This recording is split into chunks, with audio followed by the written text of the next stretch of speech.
எலெக்ஷனுக்காக உருவாக்கின ஒரு identity card. அந்த ஐடென்டி கார்டு வந்து சாங்கிட்டி கிடையாது.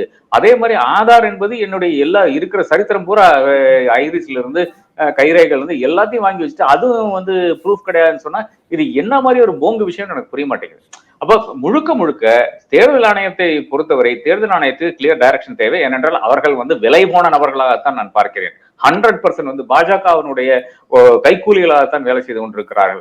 அவர்களை வந்து முறியடிக்க வேண்டும் என்றால் நிச்சயமாக ஓவர் சைட் தேவைப்படுகிறது. அந்த ஓவர் சைட் வந்து சுப்ரீம் கோர்ட் தான் தர வேண்டும். அங்கேயும் நாம் வந்து தோற்றுவிட்டோம் என்றால் எதிர்கட்சிகள் பீகார் தேர்தலை புறக்கணிக்க வேண்டும். வேற வழி கிடையாது. புறக்கணிக்காமல் வேற வழி கிடையாது.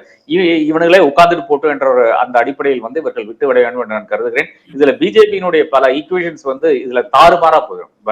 எதிர்கட்சிகள் வந்து டெபினட்டாக பீகார் தேர்தலை வந்து புறக்கணித்து விட்டால் அப்கோர்ஸ் அதுலயும் வந்து பல நபர்கள் இருப்பாரு. இந்த எல்ஜேபி லோட்டலுஸ்கி இவனுங்க எல்லாம் இருப்பானுங்க, வந்து கண்டெஸ்ட் பண்ணுவானுங்க, சில சீட்டு ஜெயிப்பானுங்க.